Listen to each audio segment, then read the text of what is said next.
back to another episode of CaN, Gallant IAS and News Analysis. I have with me about 7 topics which we need to discuss today. About Africa's concerns, then India and the northern sea routes. I have Bharat NCAP, we have a little bit updates on that. And then prelims, there is a new addition of members in BRICS. Sodium ion battery, global ambition, fly me to the moon because a lot of expeditions are upcoming for the moon. And then small e-commerce company, which is addressed by the Prime Minister. Now, Africa has been raising its concerns in a lot of platforms like BRICS, G20, even in United Nations General Assembly. A continent of 54 countries are actually they capture the 50 to 60% of global south. There is a lot of concerns that is going on in Africa. Only South Africa has been representing our groupings like BRICS and G20, whereas it can't talk about the whole situation that is going on between the 54 countries of the African continent. Now, there is a lot of problems faced with Africa presently. So, if you are looking, we have the misgovernance, there is unplanned development, there is dominance of tribal groups, and you can see Islamic terror, corruption, there is climate change, inflation, unemployment, urbanization, and also there is a lot of military interventions by continents like France, USA and Russia's Wagner group, which I have told you yesterday about the Russia Wagner groups who is operating in Africa, like some countries like Mali, Mozambique, like Sudan, etc. So there is a lot of military interventions and their presence in Africa. And also these countries want to keep the dictators alive so that they could actually exploit Africa more. Like there is uranium content in Nigeria, there is gold in Central African Republic and oil in Libya. So majority of these global powers want to keep dictatorship within these countries for their own economic interests. So if you are looking, there is a lot of military presence or military takeovers of this dictatorships or democracies recently. Now you can see Egypt, Burkina Faso, Mali and Niger. We talked about Niger coup recently. So there is a lot of military takeover. Even if they are weak and they are incapable of defeating the Islamists and the tribalists, but they have actually a political ambitions within these areas. The reason for the returns of the general is actually not known, but there is a lot of problems faced within Africa which these generals want to solve, so that they can bring back the political stability and reduce the influence of the these countries for their economic exploitations. So even when the ECOWAS, Economic Community for West African States, I have told you about ECOWAS a lot of times. So even when the ECOWAS was actually putting plans to take a military coup, against the Niger, Burkina Faso and other states like Mali, who were already headed by military governments, opposed the idea of takeover. Similarly, we have Sudan generals who actually stood for a ceasefire. So there is a lot of problems happening in Africa, and Africa especially needs a lot of help from other foreign countries to actually develop its economy. Now we are looking, Africa did get a lot of help. We are looking back, we have China and Russia who are actually taking a lot of point in development. Like China, they have been Africa's largest trading partners, and there is a lot of Belt and Road initiative that is associated with China in this African area. Even Russia has been a lot of help providing the military presence and such to help with the coup or the development of these countries. But as of late, we know there is a slowdown of economy in China, and these all countries within Africa who has actually taken part in the Belt and Road initiative is actually facing debt crisis. And with the Russia Wagner group, the chief died in the recent plane crash. The chiefs of the Wagner group died. So because of which there is a question of the contribution of China and Russia in Africa. Like that is a very significant question arising because these both have been helping Africa in the long run. But because of their slowdown, economic slowdown or the Wagner group going away, and also above that there is a lot of economic sanctions placed upon Russia because of the Russia-Ukraine war. Their commitment to help Africa is in question right now. The France, United Kingdom and other colonial powers are helping, but they have their own economic interests taking place. I have told you. They wanted the remaining, autocracy or dictatorship happening so they can exploit the oil, the gold reserves, the cobalt reserve, etc. from these regions. Now, how can actually India help African continent? So you see, if you are going back into history, there is Mahatma Gandhi's contribution to helping South Africa. in like about the satyagrahas, and presently India is contributing to UN peacekeeping role and missions presently in Africa. So if you are looking throughout history, we have a lot of contribution of helping Africa. And also if you are looking the trade wise, we have achieved about $98 billion worth of trade with Africa if you are taking collectively.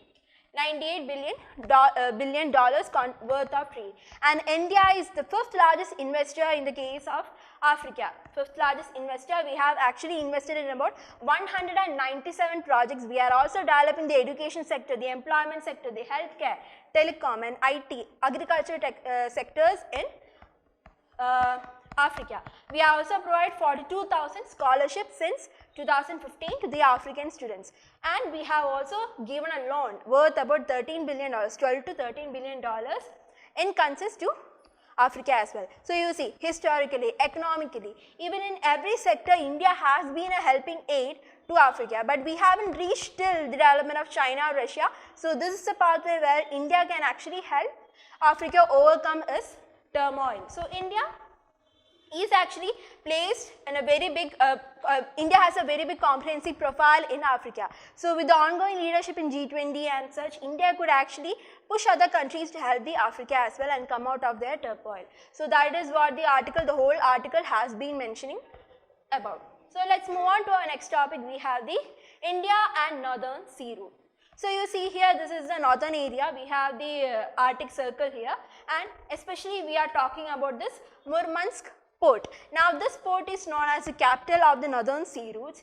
Like you see, this is the northern sea route spanning, and with the lot of Arctic ice melting, there has been a lot of ongoing trade routes within this area, which has a lot of environmental as well as economic significance in this northern sea.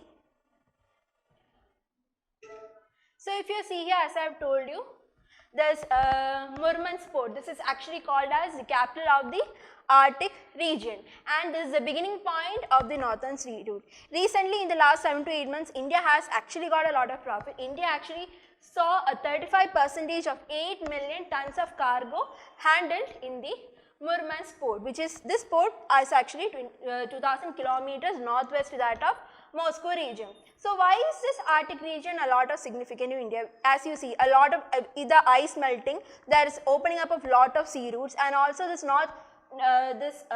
Arctic region is actually known for a lot of hydrocarbon reserves, as such about 40% of the global reserves of oil, natural gas. So all these global powers and countries are in rush to take or handle over these kind of resources in the Arctic region. So why should actually India stay back, where India is one of the global powers right now? So India could actually take a stand there as well.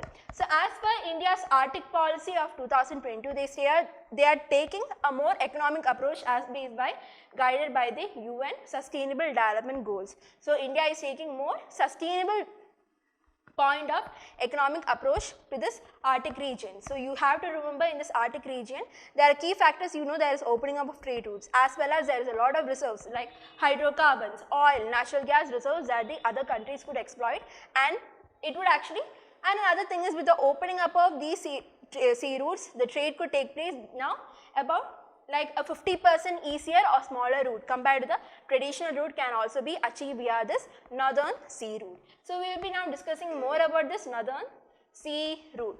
So before that, we should also know about India's engagement with this Arctic region. So if you are looking at the Svalbard Treaty in 1920, that is when India's engagement with the Arctic region has started. Since then, we have actually a lot of scientific research going on. In 2008, we set up our research station Himadri in the Svalbard region, Arctic region. Till last year, we have actually conducted 13 successful expeditions to the Arctic region, and now in 2013, we have actually become an observer seat in the Arctic Circle. This is a group of countries which surrounds the Arctic areas. So we have actually become an observer in the Arctic Council as well. So NSR is Northern Sea Route. This is the shortest shipping route for the freight transportation as such, and as I have told you, the distance saving, we can actually save as high as 50% of our fuel. So we can actually, the NSR is much shorter route than the traditional maritime routes that is taken by the countries right now. So Russia, how is Russia's presence significant in the Northern Sea route? Now Russia is the only country which has a nuclear powered icebreaker fleet. No other country in the world has, only Russia has it right now. Russia has actually expanded it to a fleet called the FSUE Atom Fleet, which consists of about 7 nuclear powered icebreakers, and they are actually developing more so that they could exploit more of the resources in the Arctic region. So India, what is the driving factors how India is actually contributing to the participation in the NSR, that is Northern Sea Route development. So there is actually, with the ice melting, there is actually opening up of new routes. So there is more traffic or more growth in the cargo traffic that is happening. So with this there we actually saw a rise of about 73% of volume growth rate of this cargo happening in this region in a span of about 4 to 5 years. There was 73% growth. So the volume of cargo traffic was 34 million tons. That is actually with the last data. There is a growth in this cargo traffic as well, and there is a lot of exploitation of already resources happening, and this is opening up as a major trade route as well.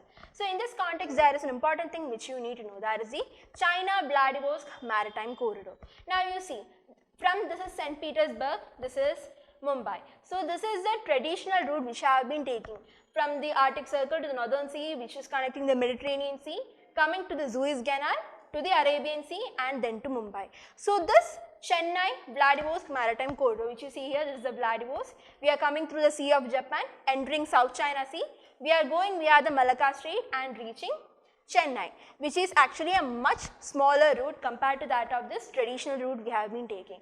If this was actually about 16,000 km, this route actually account for about 1,000 km, and we can save about 12 days when we are coming through this. So if you are looking at 12 days is a very big, if you are looking economically, fuel saving, if you are looking for the transport fast, safe and secure route, this will be more viable. You can see there is problem of pirates and other things which is happening in this regions of Arabian Sea and near this South African region, Horn of African region. So with this, if we are looking, this is a much safer and faster route. So that has been developed by India and Russia. With the NSR development planned by like 2023, we are actually, the Russian government is actually portraying that the cargo numbers or the traffic could actually get 80 million tons to 150 million tons in the upcoming years till 2030. So there is going to be a rush of more cargo traffic happening, there is a rush of more exploitation happening. So in all this regard, we should take a more economic stand as well as how India has taken to develop more sustainable amount of economic cargo routes as such. So that is what the whole article was talking about. This is not a typical article that you see in the Hindu every day. So you should remember this project of Chennai-Vladivostok Maritime Corridor and specifically about the Arctic region, its melting and its opportunity not only for India but for the rest of the world.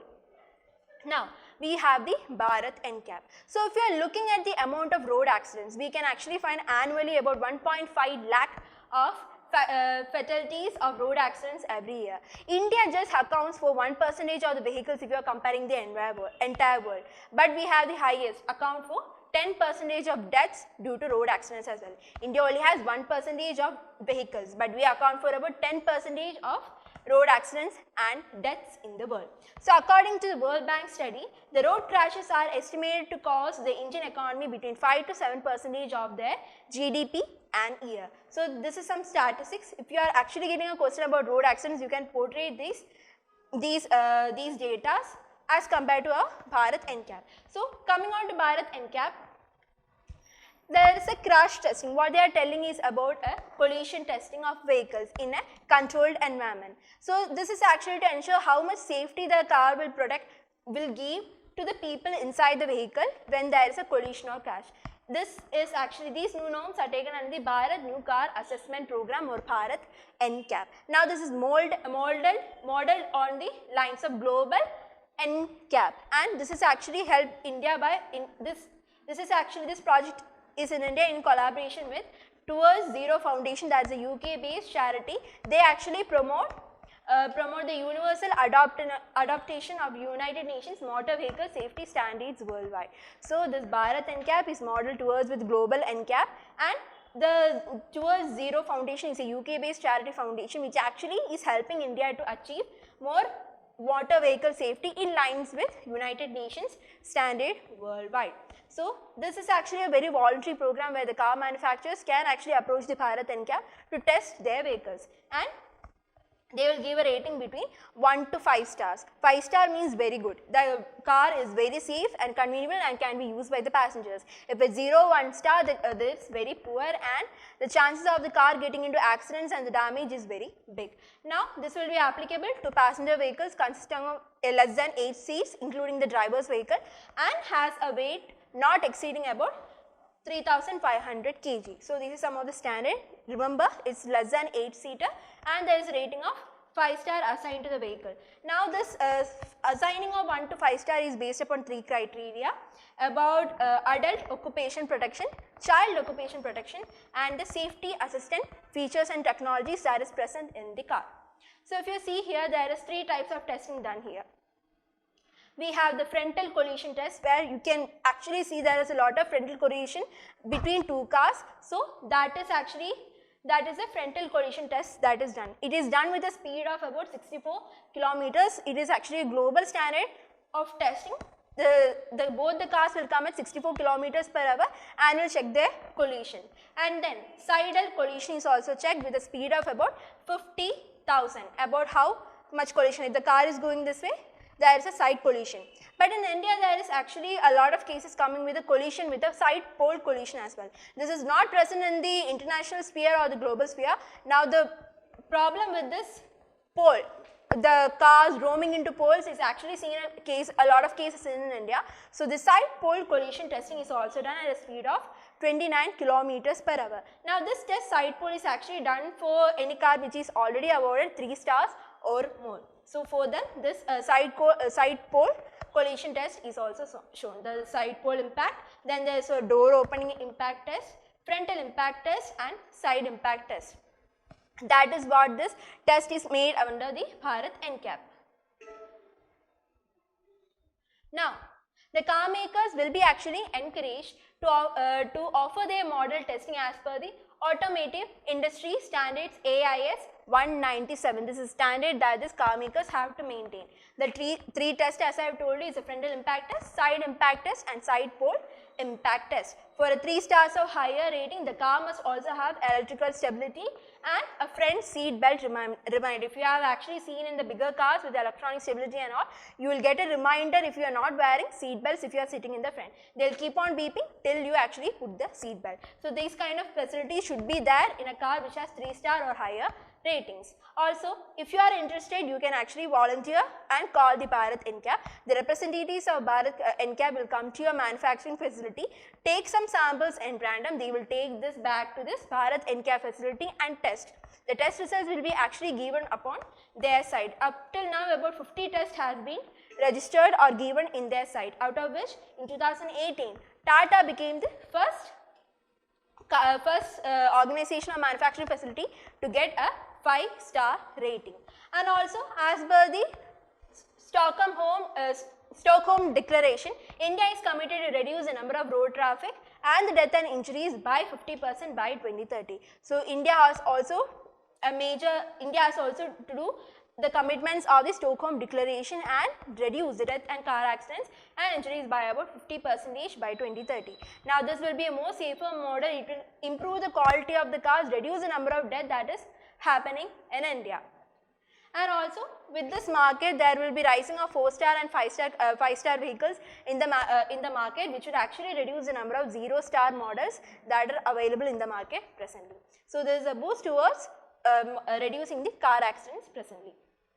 Now, 15th BRICS Summit. This is a small update. I have been telling about BRICS for the past 1 week. So, I will be just dealing about the updates today. So, 6 new countries has been added: Argentina, Egypt, Iran, Saudi Arabia, Ethiopia and UAE. So, if you are looking 3 Middle East countries, UAE, Saudi Arabia and Iran has actually joined. Iran and Saudi Arabia has recently actually made diplomatic decisions and normalize their relationships, and they both actually together joined this BRICS in this 15th summit. Almost 40 countries have shown their interest and made formal applications to become the BRICS members, but only 6 countries were accepted till now. There is an increase of doubling of members just from 5. Brazil, Russia, India, China and South Africa.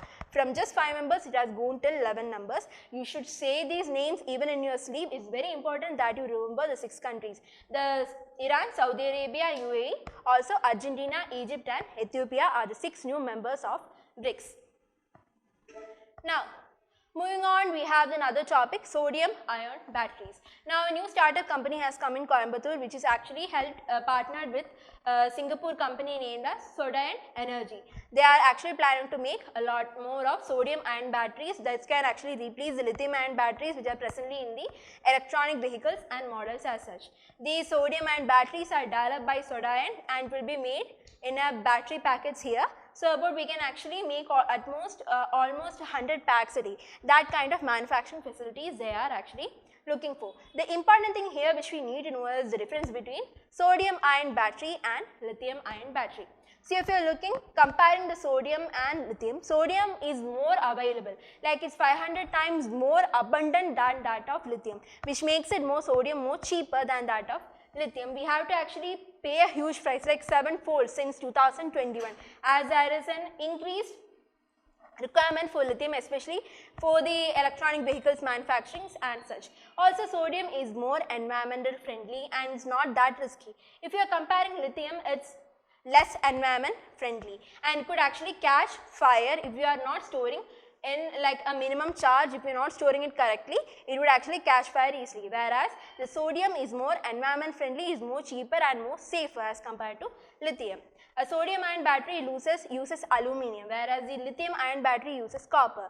This copper is actually 3 to 4 times more expensive than aluminium that is used in the sodium ion battery. They have higher operating temperature, thus they can be used in more extreme temperature without causing fire. But this lithium, they have lower operating temperature, which means if the required temperature is not met, then they would explode or cause fire. It charges faster than lithium ion variants and have 3 times higher life cycle compared to which is slow charging rate and smaller life cycle compared to the sodium ion. So if you are looking, we have presently lithium ion batteries, but sodium ion batteries is like 3 to 4 times much better than lithium ion batteries and could revolutionize our electronic vehicles manufacturing and could make EVs more cheaper and affordable for the common people. So they can actually change to more greener and friendly environment and tech. Now coming to our last topic, I have global ambition in 2023, fly me to the moon. So our Chandrayaan 3 and Luna 25 are not the only missions to the moon this year. We have USA's commercial lunar payload service and lunar stabilizer, which is actually orbiter. These are in line to go to moon. We have China's lunar communication and navigation satellite constellations to China. In Japan, we have smart lander for investigation moon, SLIMS, and Hakuto R lander, which already went in April, but the mission actually failed. So these missions of USA, China and Japan, smart lander, investigation moon, these 3 are in line to visit the moon. Now if you are looking for next year, that is also filled because Russia we have the Bearshit 2, USA we have the Viper, China we have the Chang'e 6 and Japan they are actually sending this Hakuto R lander again, Hakuto 2. So that is a lot of number of moons. Like importantly you need to know the significance and the features of Chandrayaan 3 and Luna 25 went along with similar rate of Chandrayaan 3, so you should also know about Luna 25. But the others you should know the names. The mission is of which country, the name you should actually know. This is very important in the prelims point of view. Now these are the ongoing missions this year and these are the missions for next year 2024. Now the last topic, small e-commerce companies. So recently in the Prime Minister's speech, he told a pitch about promoting and giving a more equitable status to small e-commerce company, especially for MSMEs. These MSMEs actually account for about 60 to 70% of the employment currently in India and they account for about 50% of the global GDP. So in that context, the development of the MSME is very important. So that has been actually addressed by our Prime Minister to get more equitable status and also reduce the competition between this large and small MSME. So they get more equitable profits and systems, so that because they account to about 70% of the employment and 50% of the global GDP. So that is a very small article. Their developments could be actually maintained with the ongoing G20 presidency, or the economic ability that India will get will go along with this MSME. So last I have a practice question and mains for you. What is Bharat NCAP? How does it help India achieve its commitments toward the Stockholm Declaration? And this you can actually in the introduction either write about this 1% and 10% data which I have given you, and the World Bank's report of stating that India actually loses about 5 to 7% in the economy just because of the car road accidents. Or you can actually state about the global NCAP measures and how India is actually taking similar commitments towards the global NCAP. Then you write about what is NCAP, what are the features, about the three sides of testing, frontal, side and side pole impact testing. Then write about the 1 to 5 star ratings that is available in this Bharat NCAP, and what is the significance, how it actually would reduce the global car accidents, how would actually reduce the accidents, how would be a commitment towards Stockholm declarations of reducing these kind of death by 50%. Then mention about the 5-star ratings and such, because of which we will get a perfect answer to attend this Bharat NCAP. So that is it for today. Please practice this question. You can get the PDF from our Telegram channel, Gallant IAS. Thank you. Have a nice day. I will be seeing you again tomorrow. Thank you.